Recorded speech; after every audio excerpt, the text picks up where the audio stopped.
Just when the pandemic began, and it was created to support agents, network, collaborate, and inspire, and uplift each other. We have about 200 members, and we are growing. We have online community. If you're interested to learn more, please send me an email. I have my email on the slide.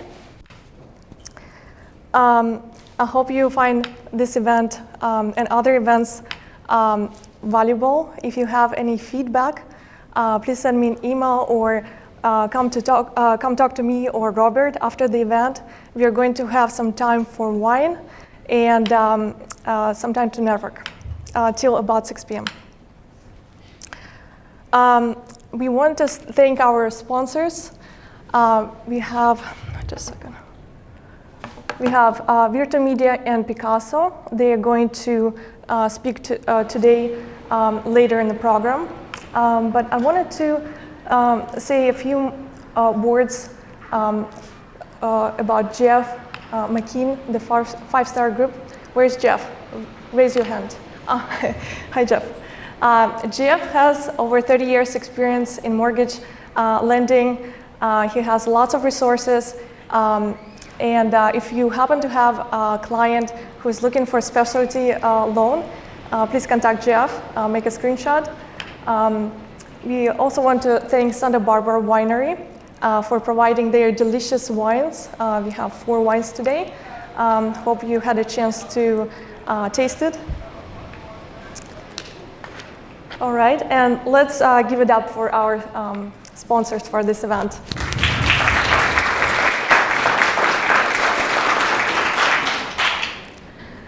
All right, without further ado, I would like to, all of us, invite our keynote speaker, Alicia Drake.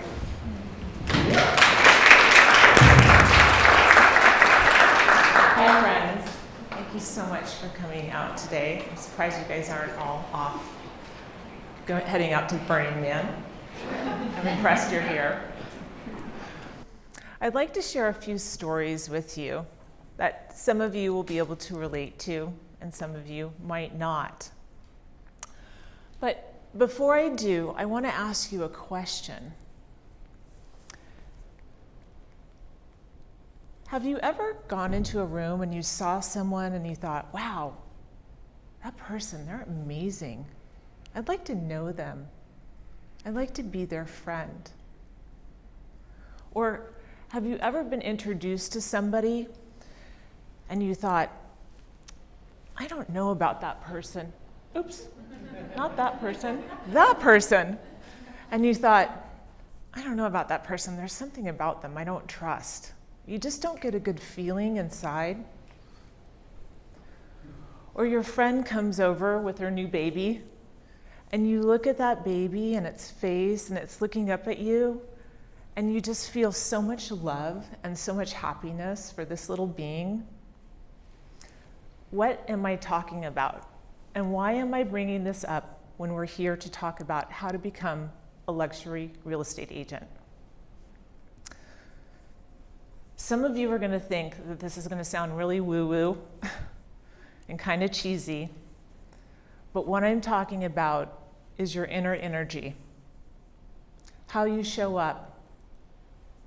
We are feeling beings, and before we enter a room, our energy precedes us, as well as our reputation.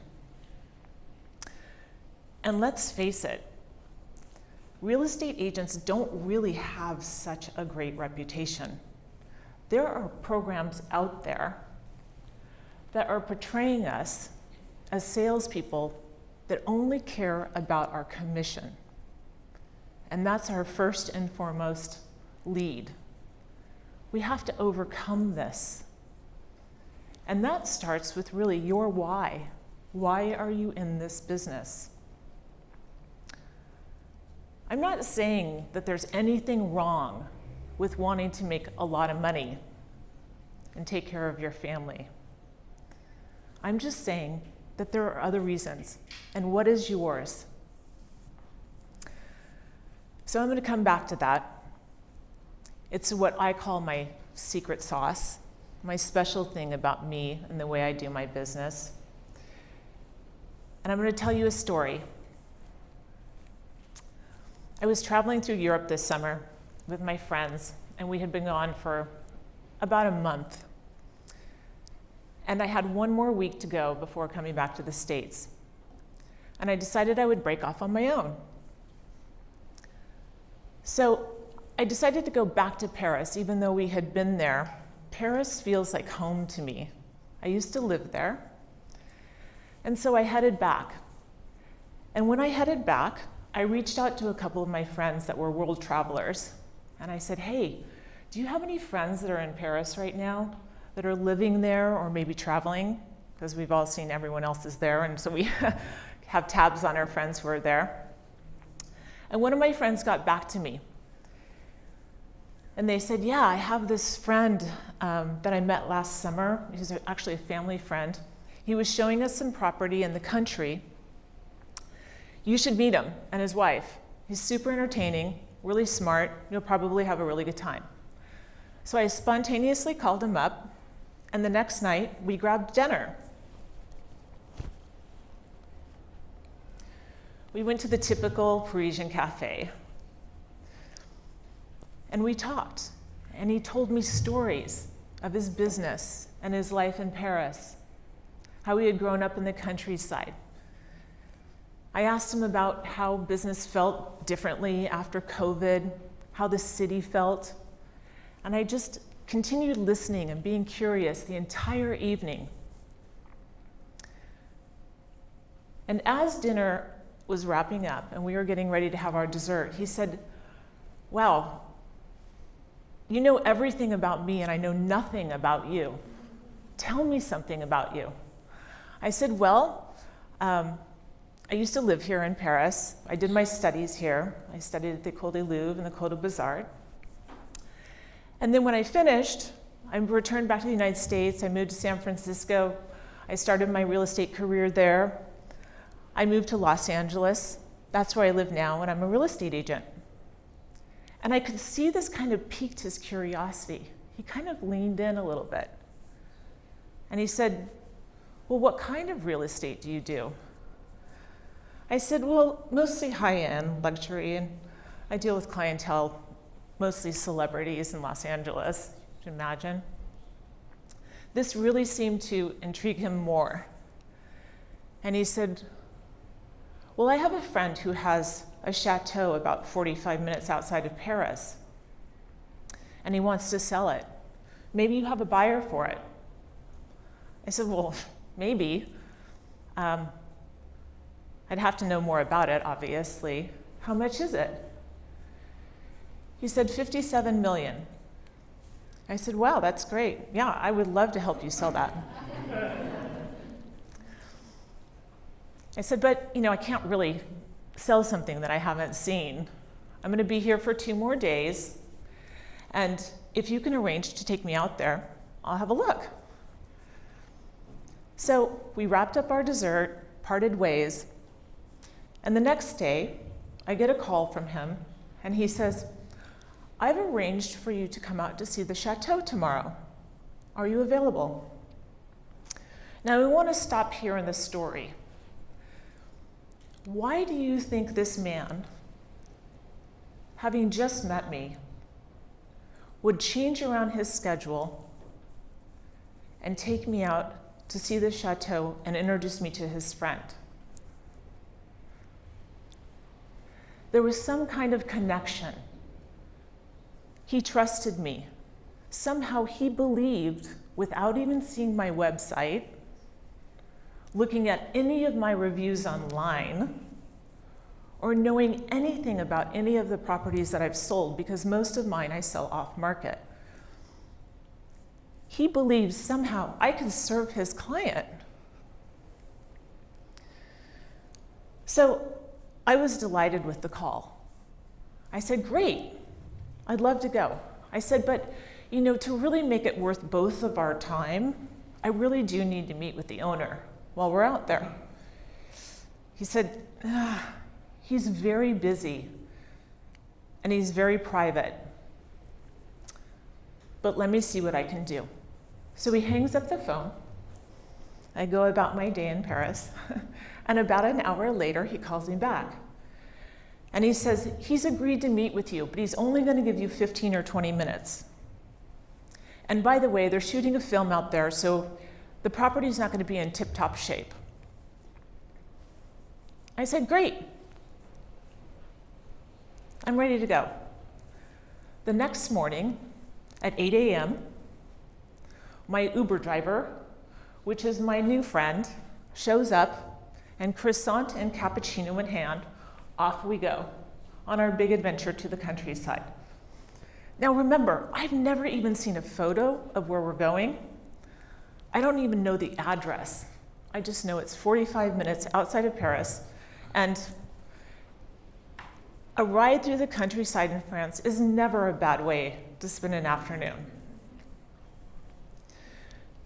So on the drive, I continue my questions, asking him about himself, getting him to talk about his relationship with his friend, how he met him, how that came to be. And I asked a little bit more about the property. He didn't tell me much, but he said it was really beautiful. We rolled up through the gates, and this is what I saw. It was a mini Versailles. It was extraordinary. And he was not exaggerating. There was a huge film crew there. They were shooting a film about the story of Benjamin Franklin, starring Michael Douglas. And there were people everywhere.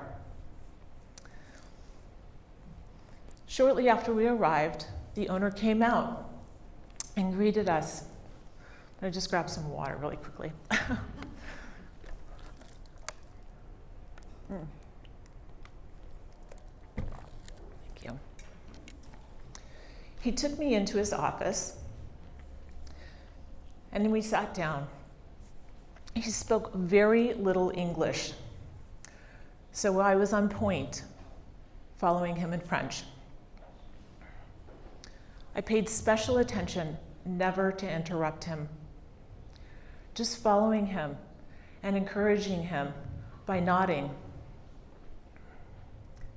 After he finished, I happened to glance down at my watch, because remember, I was only supposed to have 15 or 20 minutes. It's now 45 minutes. I paused, and then I asked a couple of very few simple questions. How did he envision the sale of this property going? Did he have another place to go to? How would he like the showings to be done as to not interrupt his family?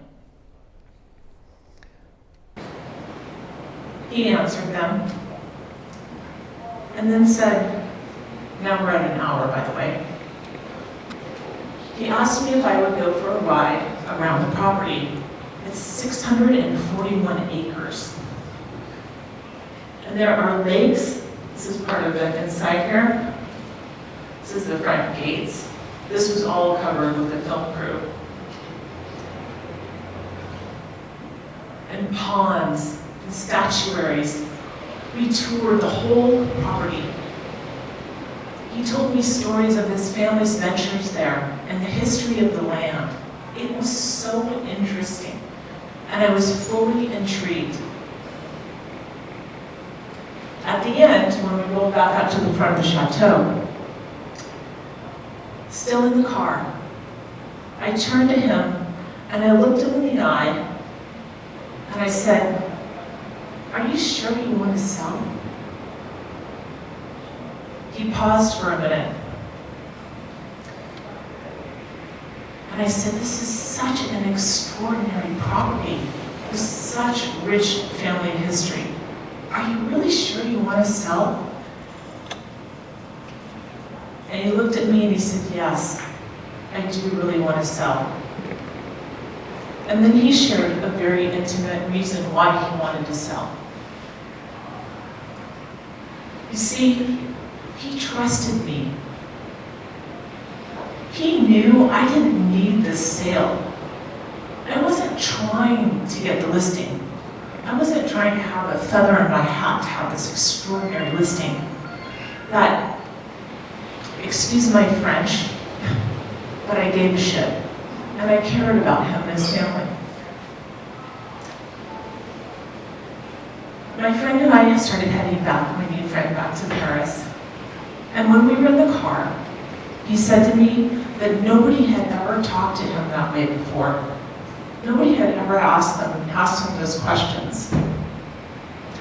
By the time I arrived back to Paris, I had been asked to co-list this property with him. You see, in France, attorneys are usually part of the transaction. And of course, us having our license here, we need to have a partnership there.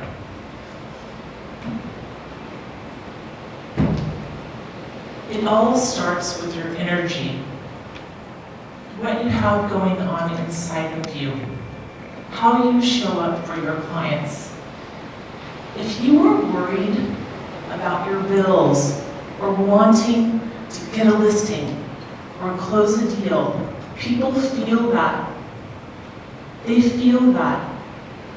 You must get in a good state of mind. Work out, meditate, take care of yourself, rest.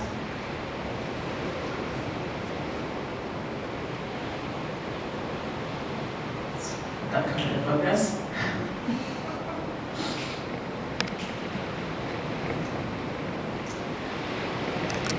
For me, I try to do business from a place, from my heart. I'm not trying to get a deal for me. I'm asking the question, how can I serve this person? Can I help them? It's okay to be upset if you don't get a listing. I get it. But have the disappointment. Move on, down the river. There's always more. There's plenty. When you know this in your heart of hearts, it's a game changer. I have one more story for you, a quick one. I was going to my local coffee shop, as I usually do in the morning. I walk there, and I'm in line, and I turn around, and there's a man standing behind me, and I smile and say hello. We start talking, and by the time we get up to the cash register, or to where we're going to order, he offers to buy my coffee for me. I say, sure. And by the way, when somebody wants to offer something nice for you, take it. You get to be the point of them feeling good about being generous. We waited for our coffee a little longer, continued talking, making jokes. By the time we got our coffee, he said, come over to my table, I want you to meet my friends and my brother. I walk over, and I'm like, hey, how you doing? Doing all the introductions.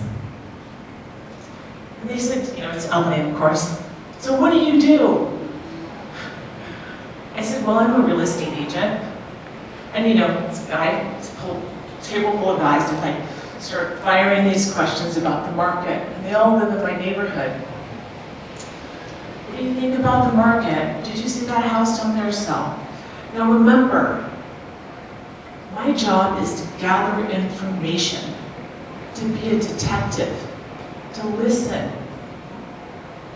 So when they were asking me questions, I was paying special attention to the questions that they were answering and trying to get them to tell me a little bit more each time. Long story short, that coffee encounter turned into first 2 big sales, one at 16 and one at 17. And then another 4 years up to now of handling these 2 brothers in the real estate portfolio. Now, what I'm telling you is not anything special. Anybody can do this. It's not unique to me. It's just about being curious. and staying in your heart and coming from a good place. Again, it's not, we all want to make money, I get it. But your clients and their needs, that's first, and people can feel that. And when you come from that place, you can actually help them. This was one of the houses. So pretty. So my point is that take care of yourself. Show up for your clients in your best state. It is a privilege to be in this business. We get to show up for people at the most emotional times in their lives. They're getting divorced. They're getting married. They're having a baby. They've lost somebody in their family. They've just sold their company, or they've lost their job. All the kids have moved out, and now they're empty nesters, and they want to move to Europe and start a new life. You get to be that person that shows up for them and helps them in that transaction, in that transition. If you have your agenda first, you're unable to see the ways that you can help them. If I was going to give you 3 takeaways from this conversation, it would be to be curious. Start with being curious. How can I help them? What do they really need? Is what they're looking for out there? Be honest. Be honest. And then listen. And listening without being fully present is not listening. Practice meditation so that you can really be present with somebody. You can really hear them. Thinking while they're talking about what you're going to say back to them is not listening. And stay in your heart. Stay in your heart. People feel that, and they will connect with you. Be genuine and authentic. You guys are here. I can tell you guys are all like me. You're eager and ready to do some business. Thank you so much for indulging me in my stories. It's a pleasure. And if I don't know you, and you want to know me, I really want to know you. Come up and say hi to me afterwards. Let's be friends. Let's be colleagues. Let's do some business. Thank you so much.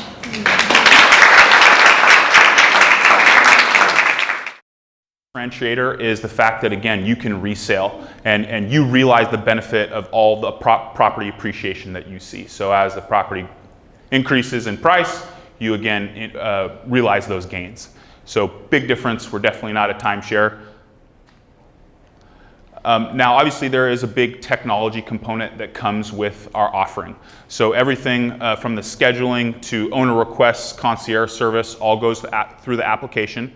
Our Smart State technology, which is baked into the owner's app, makes sure that everything is fair and equitable from a scheduling standpoint. So per share, you get 44 plus nights at your home to enjoy as an owner. You have a 24-month rolling calendar, so you can be sort of spontaneous about how you use the home, or you can plan well in advance. And the big takeaway here is everything, again, is fair and equitable for each owner. Now, there's 3 different ways in which we want to work and partner with the industry. So first off, buyer's agent or referring a buyer, off-market properties, and sell downs. As a buyer's agent or referring a buyer, as an agent, you get 3% commission as well as 500 restricted stock units in Picasso. This is sort of a hassle-free experience as you'd want. You can be involved as much or as little as you'd like. And really what I've seen from the buyers that I've worked with is, 90% of them want to live here eventually full-time. They want to make Santa Barbara or Montecito their primary residence. And so in nurturing that relationship, you're obviously getting the 3% up front, but as well as, down the road, you become the resource that they go to eventually purchase their second home, or excuse me, their primary home. Off-market properties, obviously, I'm sure many of you have properties that are off-market. Really what we're looking for here are high-end luxury homes, luxury but livable, filled with amenities and something that's turnkey. We obviously want to partner with you in as many ways as possible, so off-market properties are definitely one of the main areas we work with the industry and agents. And then sell-down properties. In this case, a buyer who wants to sell their property but retains some interest in the home, they can sell their property to Picasso. They can retain 1 to 4 shares, and then Picasso would come in and sell the remaining shares to other buyers, and it would become a Picasso managed home. Hi everybody. How you guys doing? Every day but Brown's a good day, right? All right, so my name is Gavin. I'm with Vertical Media, owner and founder. Quick little 30-second backstory. I started the company when I was at UCSB. I was studying economics, and I did all some photos, video, and you go from just doing like a listing and trying to get your name out there to eventually getting some clients, getting some referrals, and build a business. So I wanted to take a break from school to kind of just do this full time and see what it could lead to, and then dropped out of school, got more business, got busier, and now we have a pretty useful company. We provide a lot of value to our clients, and they trust us. So this video was actually for my first client. I shot it like a year and a half into the business, and I think I spent like 4 or 5 hours just picking the song for the video. I wish you guys could hear it. It's like really cinematic, and I think that's the big thing. What separates us from other media providers is no one cares as much as we do. Like, 2 days ago, I had my whole day planned out from 9 a.m. to 5 p.m. I had 4 shoots. I was up in San Ynez, came back to Circle, Goleta, Santa Barbara, and then I got a text from a client that has a leasing company like, hey, can you do it one bed condo I need by tomorrow? I looked at my schedule, I was like, how's 6 p.m. sound? And ran over and did that. And, I stayed up until like 5 in the morning, 6 in the morning, just doing projects for people after a whole day shooting.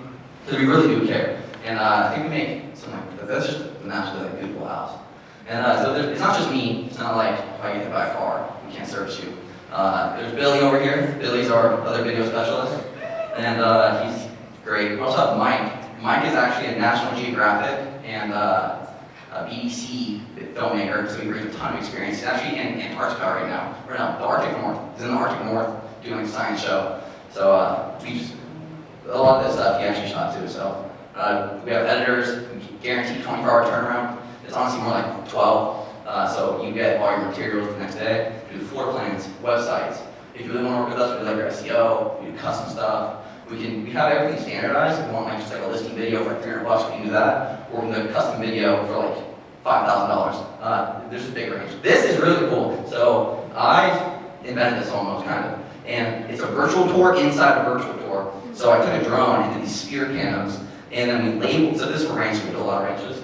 And we labeled these like little points. So like there's like oak trees and 10 stable barn and main house. And if you have like land, they're like really useful, or just for a luxury listing. Because you'll see here, if we go to the Strand Hub view, I put a Matterport inside of the drone. So if you have a property that's big, you can get a full immersive experience of this. And going back to like how to be a luxury specialist, what works for my clients that I see, they just always go the extra mile. I always call them like, hey, do you want to try this? Do you want to try this? I'm like, sure, let's do it. And I was finding it super helpful. I shot a ranch actually. This is where the first one of these came from. It was 1,100 acres. The client called me. He's like, hey, I want to do like a bird's eye view, like panoramic photo map. And I was like, yeah, we can do it. I had no idea how to do it. So I looked it up, did a bunch of research, and then I came up with these. And he literally did a whole day. It was like, and then these are just photos that I've taken, but did a whole day, and then I delivered the virtual tour. It all worked out great. And he sent it to a client, and it takes like 6 hours to drive around like a 1,200 acre ranch. But with the virtual tour, you can see the whole thing in maybe like 10 minutes from your desk.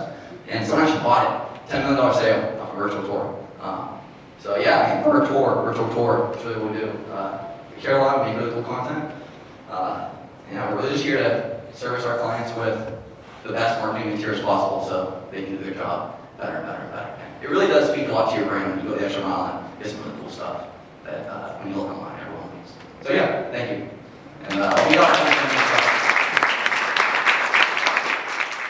All right, now it's time for our panel discussion. So if I can get our 4 panelists to please come up here. We've got Jason, Crysta, yes, we're coming back up, Alicia, come on. And yeah, so please have a seat in the chair.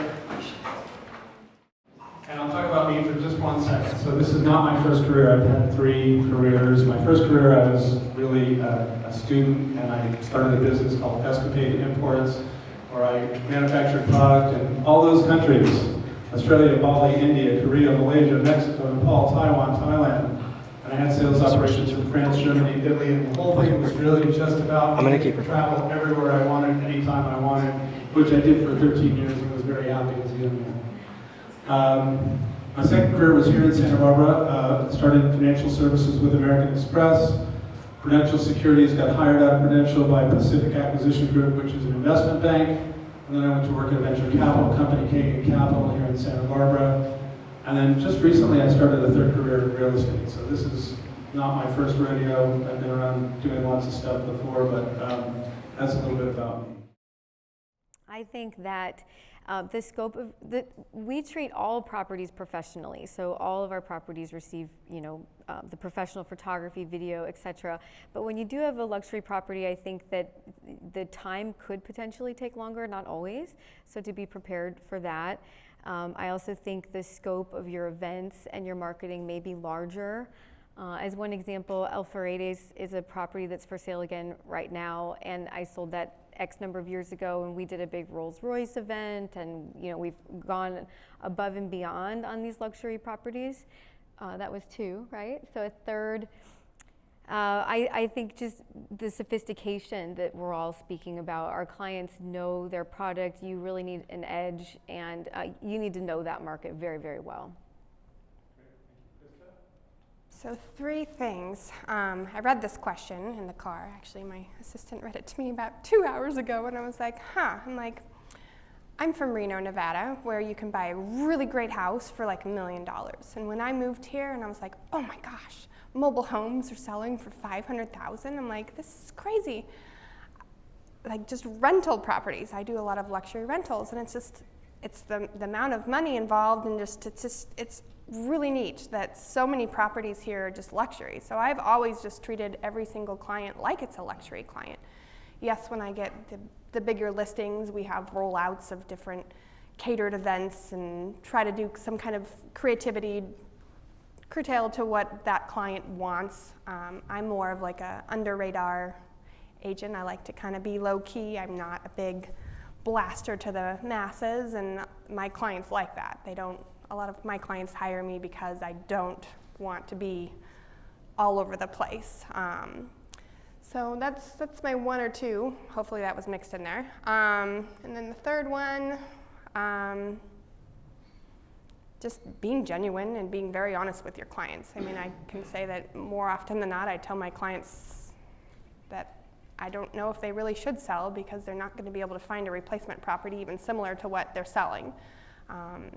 And just being very honest with your clients. It's a hard market here, and there's never any inventory, and it takes forever to find something that maybe hits 6 of the 10 things on your list. So I talk a lot of clients out of selling, but I feel like it's a luxury service just to be honest with people and just kind of have them really like make the decision that they do want to sell. So. I just want to point out briefly that we heard that before in Alicia's keynote address, that giving the client the opportunity to say, I'm not really sure I want to sell this, that often is key, right? It convinces them that you care about what's best for them instead of what's best for you.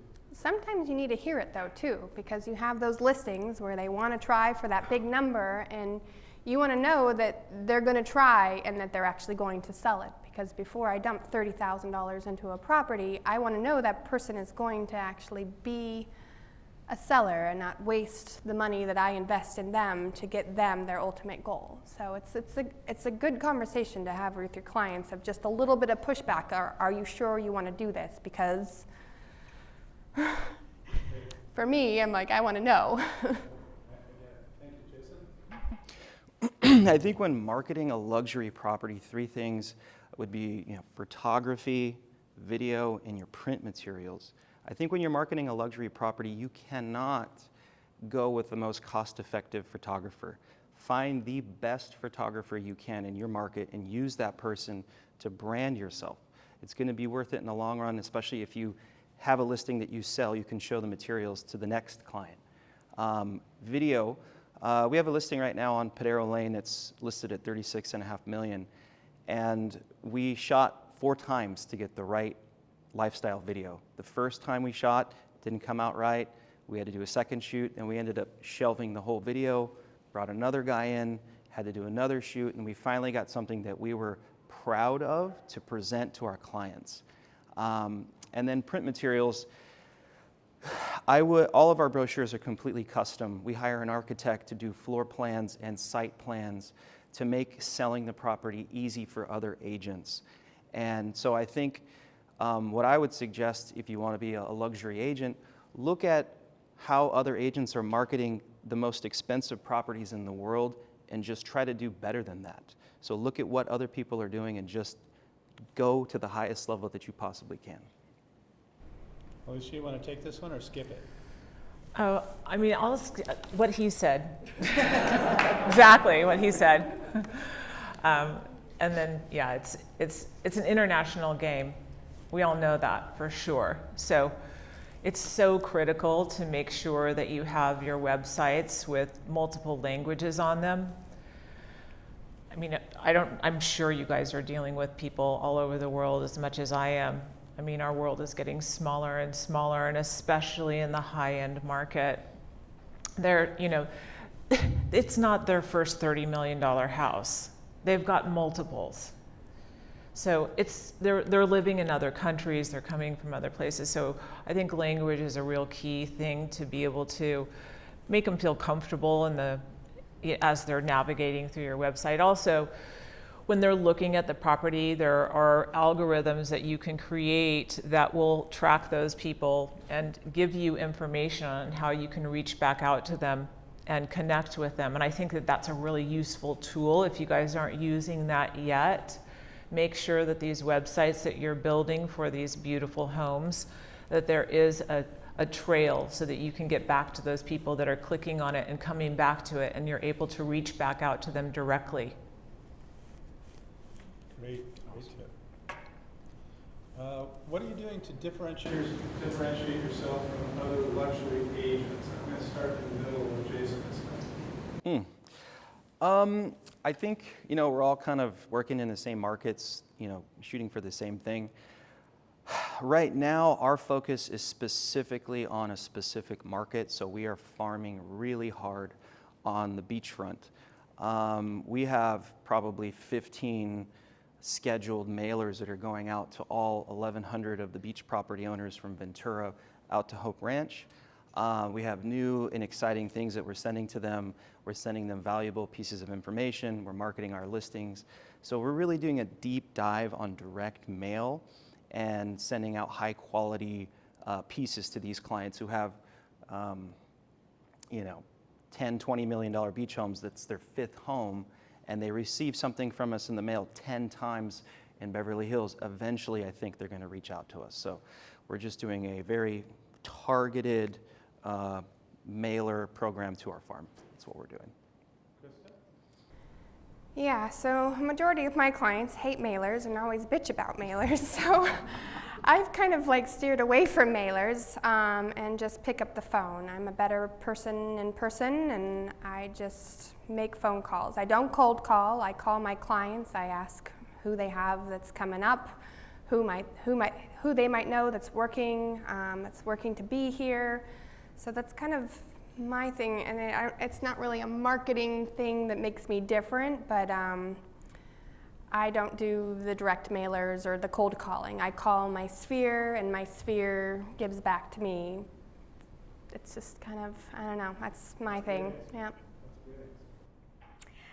So I've always believed since the outset of my business that I've always worked by referral, and my whole business has been very relationship driven, and that all things come through this chain of people. And so I feel that I treat all people equally regardless of how much money they're spending. And you know, you might not know where that $1 million client refers you this client, and then that client refers you the next client. So I think to treat all people equally is really important.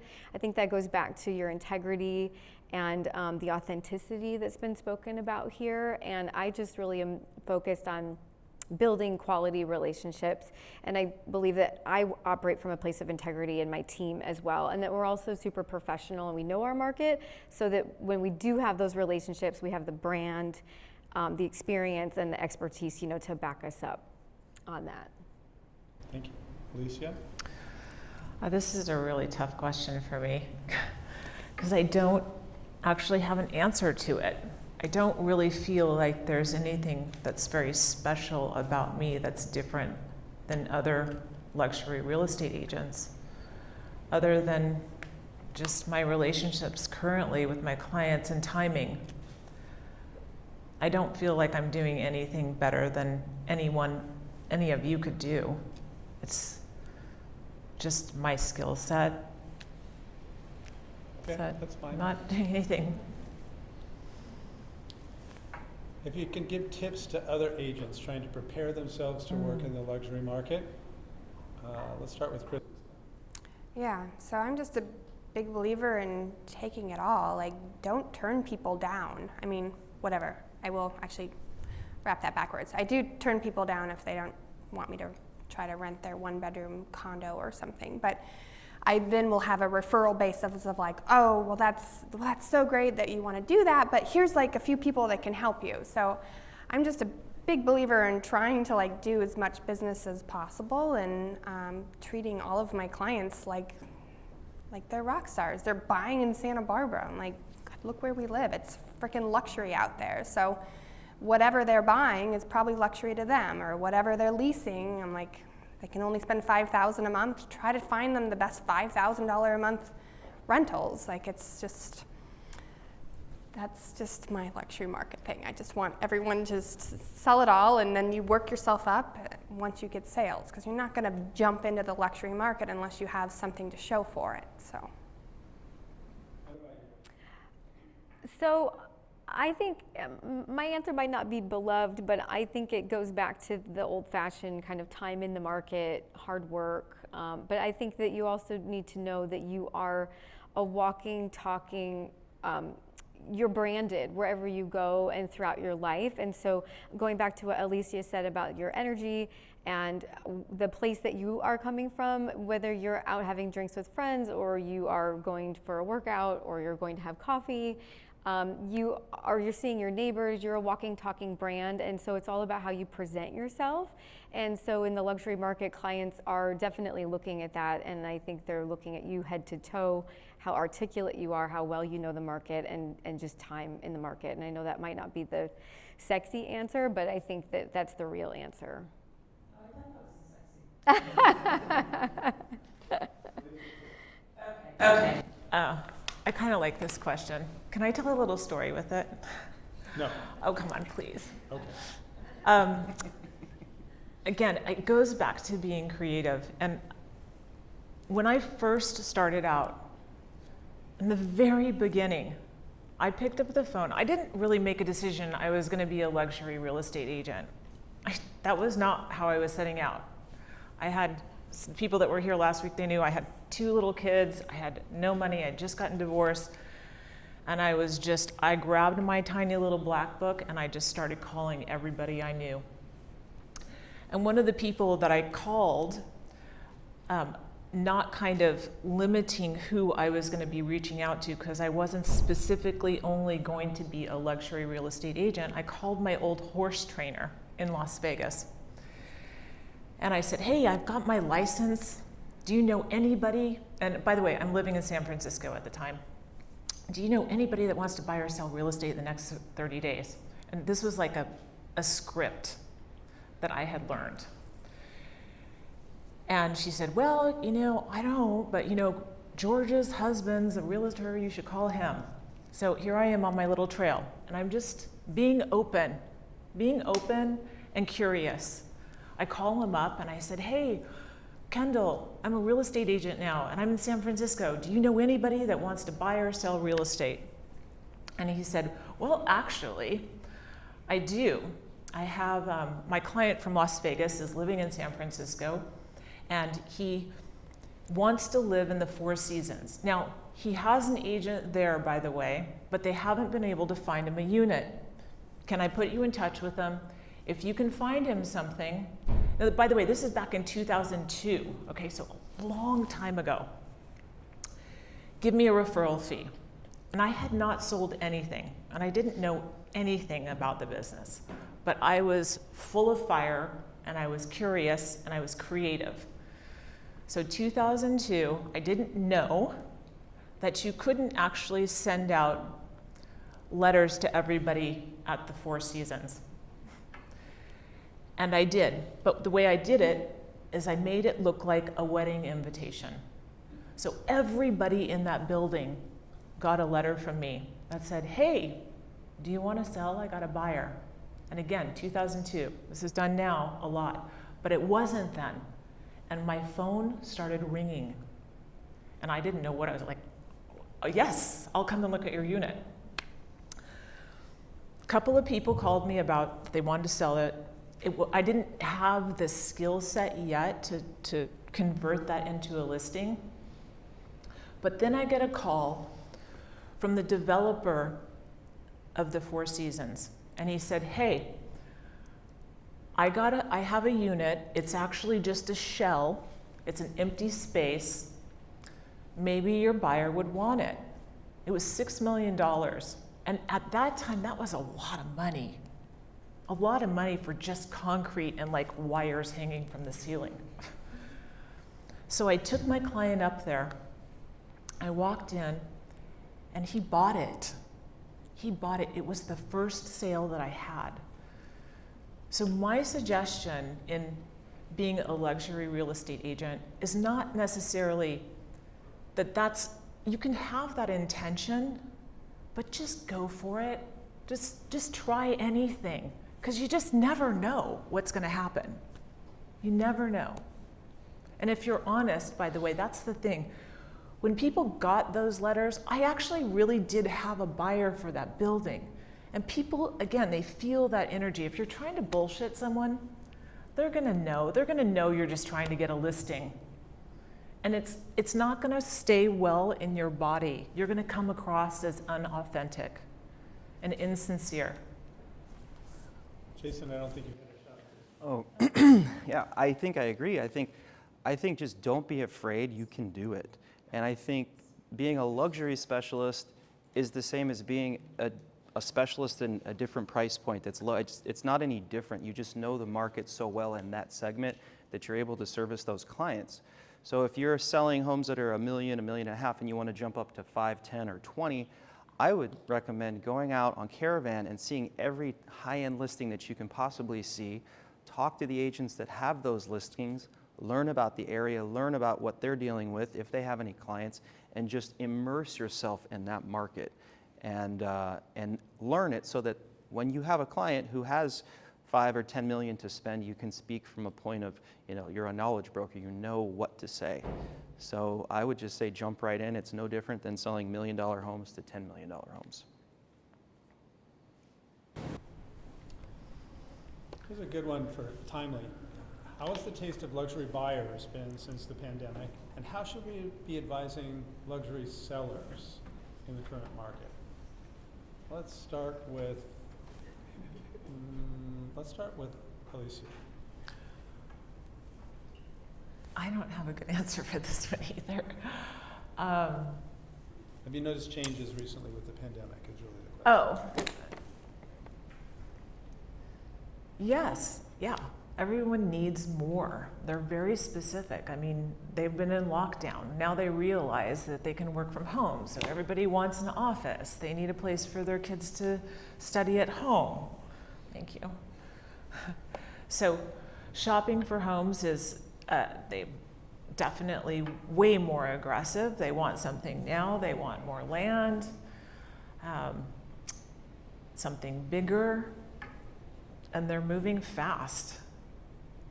And how should we advise our sellers? What advice should we give sellers in this market? In the current market, Yeah. I'm just asking a lot of questions. I'm really trying to figure out how motivated they really are. I mean, as you said earlier, nobody really wants to try to persuade a seller to sell if they're not really ready to sell. If they want to sell, then being honest with them about, you know, there's a little bit of a cooling. If it's a good product and it's priced right and marketed right, it will sell. There's plenty of buyers out there. I don't feel like the interest rates are really affecting anything. I haven't noticed any slowdown. Have you guys noticed a slowdown? I mean, yes, of course, this summer, everyone was gone in Europe. But now, like in the last couple of weeks, are we all back to being super busy again? Yes? Yes. Cash. Yes, yes. Everyone's out there. They're ready to go. Kids are back in school. Show me a house. Let's go.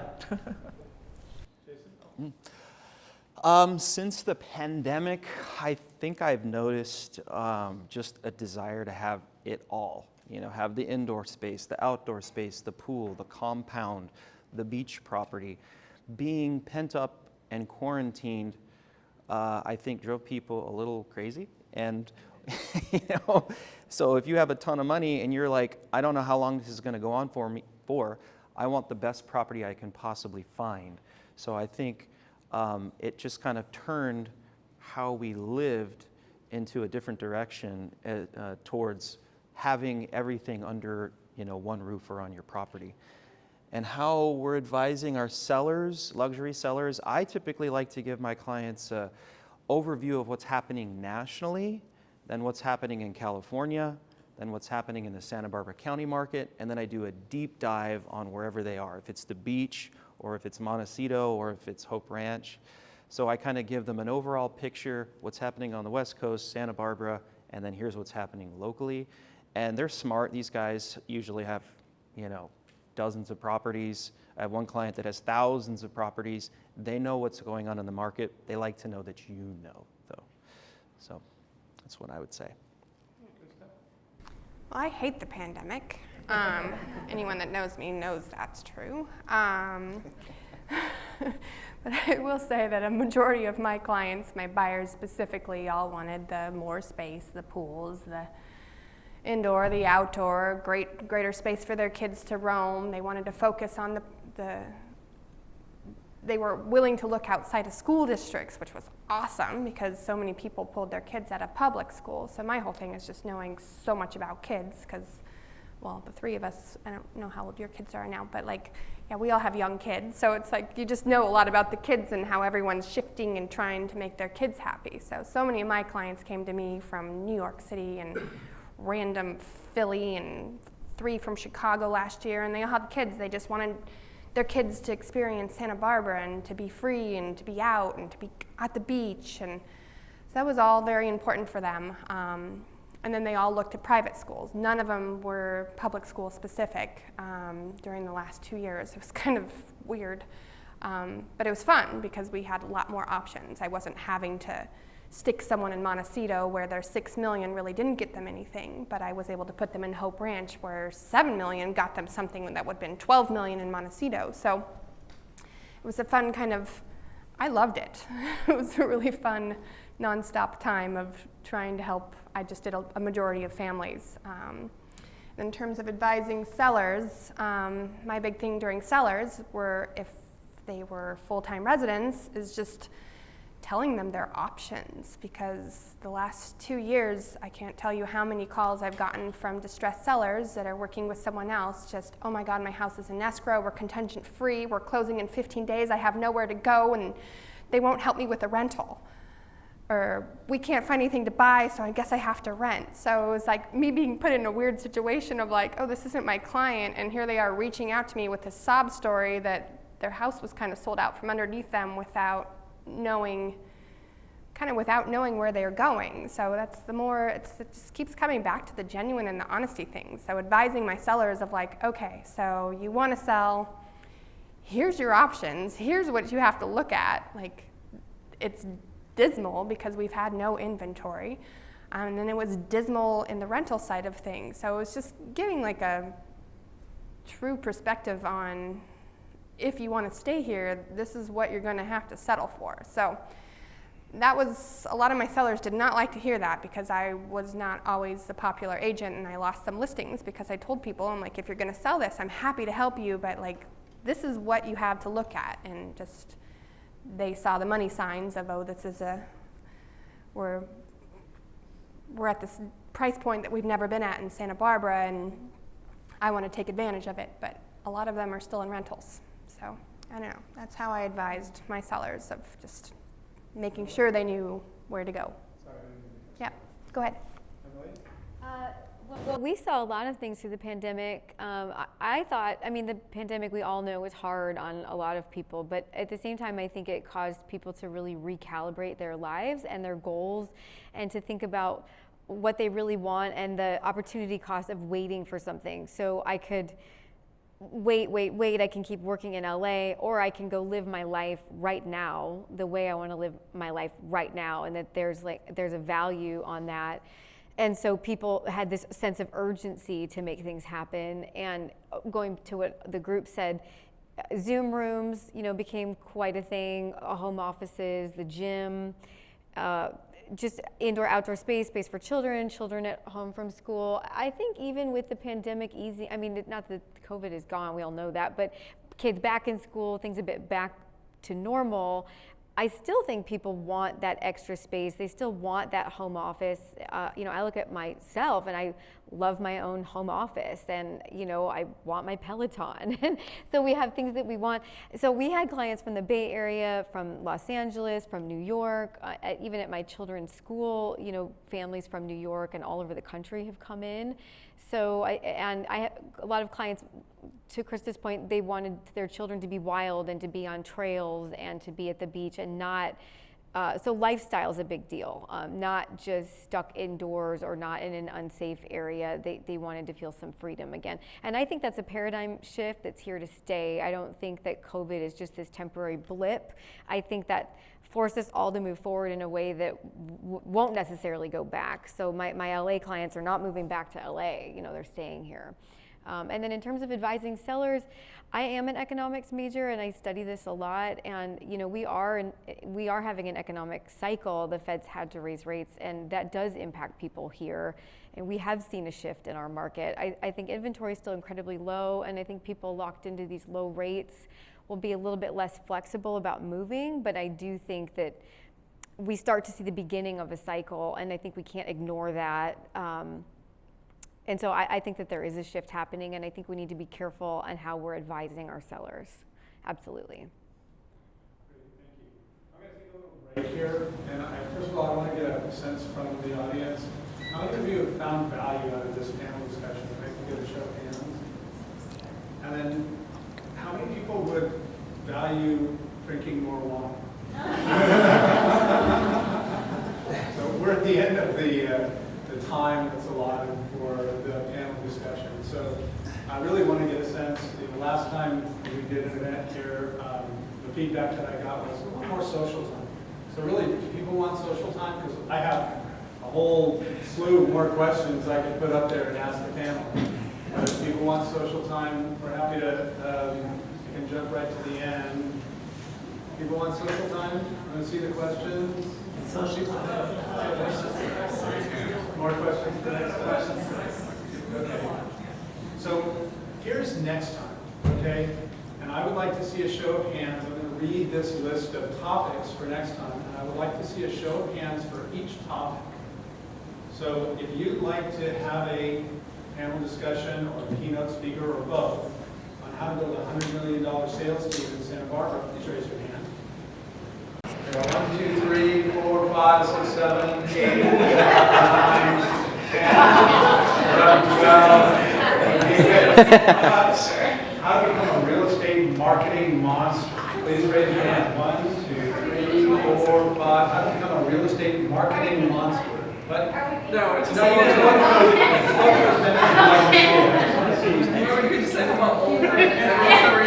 No, I need to pick one. I can't. So, how do we become a real estate marketing monster? Show of hands. 1, 2, 3, 4. Okay. No other takers. Okay. Dominate your market with social media. Who wants to learn a lot about social media? Nobody. One person. Hire people for that. Okay. Become a powerhouse listing agent. Who wants to hear about listing agents? 1, 2 people. One guy with 2 hands up there. 2, 3, 4, 5, 6, 7, 8, 9, 10, 11. That's the best so far. How about a lead gen workshop? Who'd like to do a lead gen workshop? 1, 2, 3, 4, 5. So it looks like how to become a powerhouse listing agent. I saw 2 hands. Is the winner, unless somebody shouts me down. That's what's going to be our topic next time. So I want to especially thank all of you for coming. When is next time? So I'm doing this once a month. So the next event is going to be on October 6th.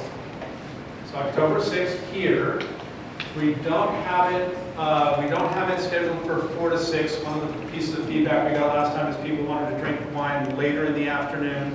I could not get the later time, so it's 2 to 4 next time. And then the next one after that is November 3rd. That's also 2 to 4. And I can already announce that our keynote speaker for November the 3rd is going to be Tony Giordano, who was here last month. He was awesome. He's going to do a 1-hour presentation. I don't know what it's going to be on yet because we haven't spoken about it, but I really liked his presentation. Anybody was here there want to clap for Tony? He was great, right?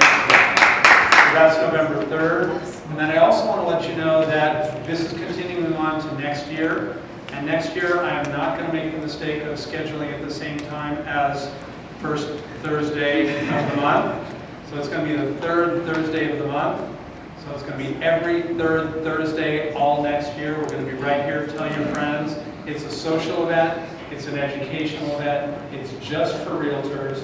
And I would love to see all these chairs get filled up with people having a great time and learning about this business. That's it.